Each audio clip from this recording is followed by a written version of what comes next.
She's on the ground. Yo, welcome to the family. Welcome to the channel. This is what we doing this, okay? So basically what's going on here is I guess a girl done killed her mama and then her daddy ended up finding out it was his daughter that killed his wife. It's some twisted shit going on. This out here in Akron, folks. So this shit over with, yo, bro. We finna see what's going on. I be seeing a lot of shit happening in Ohio, but we gonna see what's happening with this. Alright, we in there. Let's get it started, man. Let's get right into it. So there's Who is it? my mom! This man has just been told that his wife has been murdered. However, he never could have expected that it was his daughter that was responsible. What happened? Your wife and daughter got into an argument. She's going to jail forever. Wife's dead. I was too. On March 3rd, 2020, Ohio police responded to a 911 call at an address in Akron and found Brenda Powell on the floor of her kitchen with 30 stab wounds in her neck. Her daughter, Sydney, was in the house at the time and told police this was a home invasion turned brutal murder. But even though Sydney was injured as well, there were still questions left unanswered. Wait. This girl stabbed her mama 30 times in the neck? Fuck, I don't know. Alright, man. Hey, that's crazy. Adding up for the cops. Brenda was on the phone with one of Sydney's college professors at the time she was attacked, and during that call, she suddenly started screaming before the phone went dead. When he called back, the voice on the other end of the phone claimed to be Brenda, but the college professor knew this was a lie and suspected Sydney was pretending to be her mother. Fearing the worst, he called 911 and the first responders arrived in no time.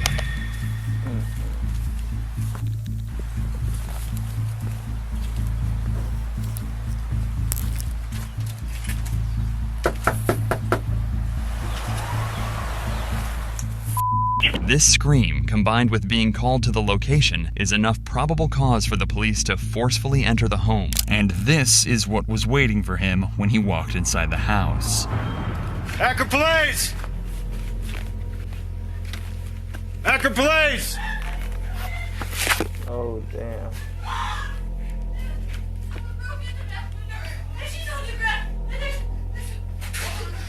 Where's your mom at? I just want to say, folks, you know how messed up you got to be as a person. You got to be a real, like, sick-minded person. You just got to be super messed up to kill the lady that birthed you and then turn around and play like somebody else did it and you crying all hysterical. And that's some crazy, that's some weird-ass shit. I ain't gonna lie to you. That's crazy. Okay, stay right here. No, there's so much blood. No, please! Man! She's Never. in Take the her. corner now! No! Stop! Doing all that and you done killed her. R9, get that 32 rolling here quick. We got a female down, blood all over the place. Start smart units, we got a crime scene. Taking her outside. You got she's blood all over. I don't even know if she's breathing. Secure the scene. She looks like a 22. She looks like she's been down for a while. There's blood all over the place. There's a knife by her head and stuff like that, and there's a huge pool of blood. No, I think she just walked in on it. There's a broken window in the back, so if you can just put up some crime scene tape.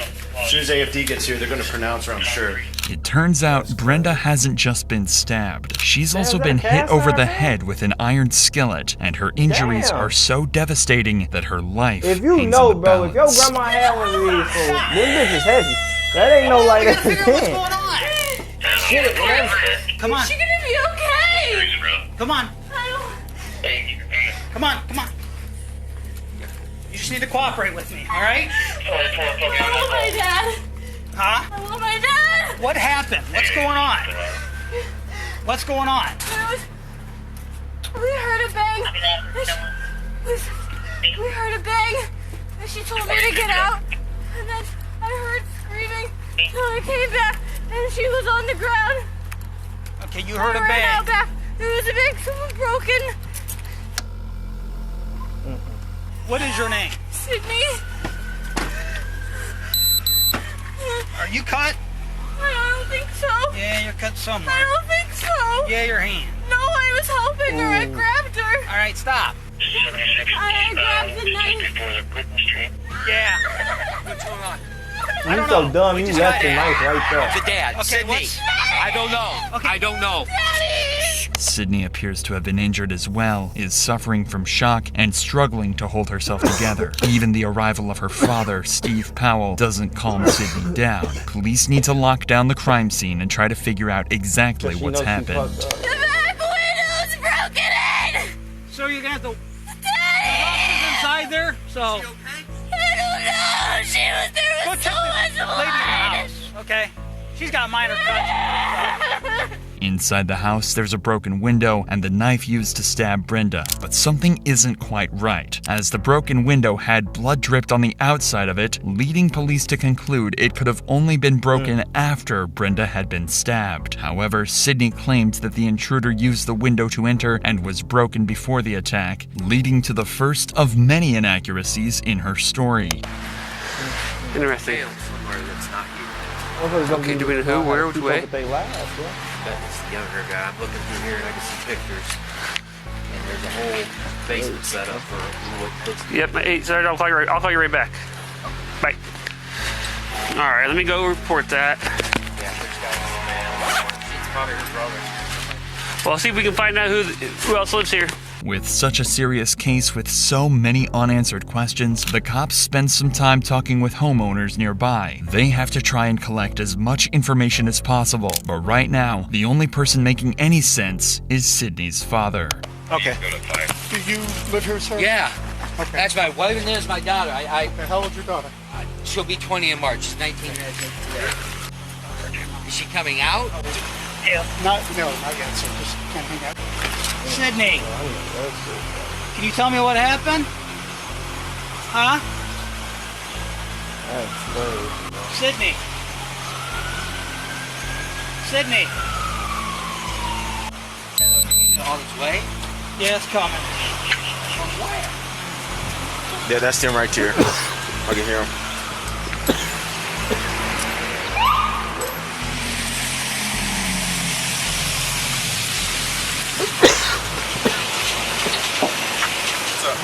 Hey, boss. Female hair. While trying to piece this puzzle together, police speak to Steve Powell and one of Sydney's friends down at the station, in the hopes that they may be able to help them shed some light on exactly what happened. But unfortunately for Steve, he has absolutely no idea Sydney is the attacker, or even worse, that his wife is in critical condition at the hospital and likely won't survive. Something detectives will have to break to him sooner than later. Only child motherfuckers be looking like it be something off about that. Oh, okay. He said there was a call, went out, a distress call from the University of Mount Union where my daughter was going, and said, female in distress. I said, well, that's funny because Brenda's there, my wife. So I called Brenda, and it rings on the cell phone, no answer. I call Sydney back, rings, no answer. I call Brenda back, ring, no answer. I'm pacing around. I call Chief back, and I'm on the phone with him, telling him there's no answer. My doctor calls me back and said, "Oh, Mom's on the phone with Mount Union." I said, "Well, cops are on the way." And she went, "There's been a break-in," and she just started going off. She said, "What?" She said, "There's been somebody broke into the house. There's blood everywhere." She was hysterical and crying. So at first, when you talked to her, she said that your wife was on the phone with Mount Union. Yes. And As soon as I said, "Cops are on the way," the hysterics started. Is she still attending? Well, as far as we knew up until That's today, when she got yes, the twig. apparently She got the twinkle when she heard 12 was on the way. She like, no! What Sydney hadn't told her parents was that she'd been kicked out of college weeks before this happened and had been lying to them ever since. But she did tell her friends, including Lauren, who lived in the same dorm. Now, we understand that Sydney was your roommate at Mount Union? Yes, she was for last year and then this year until she left. And so you've been friends ever since your freshman year at St. B? Mm-hmm. Go over each other's houses, everything like that? Yep. Well, she started off in exercise science freshman year, her first semester. But then she didn't like the classes, so she switched over to psychology and sociology. But then she didn't really like that. Bro, so this year she switched. I ain't gonna lie. One thing about Maceo get to it, aka me, oh bro, I used to love psychology and sociology, bro. Like that was like my favorite classes in health and PE and all that shit. Like, bro, I used to love that shit, bro. Like, I don't know, bro. I don't know how I love it. Education, and then she didn't like that either, and that's one of the reasons she left, is because she really couldn't find what she liked. I think she struggled in her classes. I don't think her grades were the best, but she didn't really tell me that because I was really struggling. I think she kept a lot of stuff hidden because when we were just talking or with our friends, she always seemed happy. Like, she seemed okay, like I said, I couldn't tell until the end where she was kind of just like struggling and she kind of was sad and just like, Lauren, I don't know what to do. I think she felt like everybody around her kind of had figured out what they wanted to do, and she hadn't. Establishing Sydney's state of mind leading up to the incident will help detectives find out if she simply snapped or if this was premeditated. The issue is, Sydney is going to claim that she actually has no idea what happened throughout this entire case. In fact, she's going to base her entire defense on the fact that she blacked out and even claim insanity using this. This means the cops still have no solid proof that Sydney is the guilty party, but they're starting to discover she was hiding secrets from just about everyone. Well, I know she's had anxiety for a while, but I think it was this last semester, like starting coming back in January, is when it really started, that she was kind of more like upset because she really didn't know what she wanted to do. My friends and I were worried for her because we didn't know what was going on because she didn't tell us, and like, Lauren knew something was wrong and tried to help. At first, she had no reason to doubt her and was as supportive as any friend could have been at a time like this. But even Lauren grew suspicious of Sydney's evasive behavior. I could tell she was getting more upset, like more sad. And I told her, I was like, I'm here, like, you can tell me, I'm here for you. If you need anything, I'm here. But she never really opened up until she was leaving and saying that she was struggling with school and that she was kind of trying to figure out what was going on, and that's when I started to try to help her. Let's talk about this. You're her best friend, and I know this is difficult, but tell us about her relationship with her parents. Her and her parents had a really good relationship. Like, her mom and her were best friends. Probably, like, they did everything together. Like, one of the reasons she went home was to be with her mom. They were always close. She never said anything bad about her mom. She never ever talked about having an argument with her mom. Like, I can't recall every time she'd be going home, she's like, I can't wait to see my mom. Or when she goes home for weekends, she'd be like, oh, my mom wants me to come home so we can hang out and like watch movies. And she loved being home. By this point, Sydney is becoming wrapped up in a lie that she's going to struggle to escape from. But instead of owning up, she decided to make out as if college just wasn't working out for her and tried to convince her parents that they could save a lot of money on college bills if she left to pursue other things. What's going on? Are you not going to school? She goes, I'm overwhelmed in school and I don't really like what I'm doing and it seems like it's a waste of my time and your money. I said, well, but that's all part of it. Nobody's going to tell you you need to do what you're doing when you're 20. You need to figure it out. But that's not what she told her friends. So when she's talking to you about, the problems she's having at school, did she mention that she tried talking to her parents? Yeah, I know she definitely, especially when she left, she talked to her mom about leaving. They kind of made that decision together to leave Mount. Like, she told them that. Lauren's suspicions were proved to be right, and Sydney was lying to her friends. But at the same time, she was also lying to her parents, who knew nothing of her problems at college until they received a phone call from Sydney's professor. So Steve and Brenda began crisis talks to find out exactly what was going on with their daughter. So I went back, I called my wife on my daughter's phone. She picks up, she was working down at Children's. And she goes, what's wrong? And I basically told her, I said, Sydney, I think the reason we can't get on is because she's unenrolled. She hasn't been going to school. Sydney became wrapped up in two sets of lies. The story she told her friends and the story she told her parents. Failing grades aren't the end of the world, and any parent would support their child through such difficult times. But it seems she thought her parents would be mad and couldn't bring herself to tell them she'd been asked to leave the college. Yeah, we asked her what she was doing, and she said she was good. Like, she acted like what we would see as normal. Like, she was laughing, she was having fun. She said she got jobs. Because she works at the Akron Rubber Ducks. She's worked there for a couple seasons, so she was going to go back there. And then she also said she was looking for another job, and like everything was good, and she was trying to figure out like next year and all this stuff, and she was gonna talk to her parents about housing, trying to come back to Mount. Once she got to Mount Union, or anytime actually, did Sydney ever drink alcohol at all? Or she did? Okay, just kind of describe that for us. She liked to drink.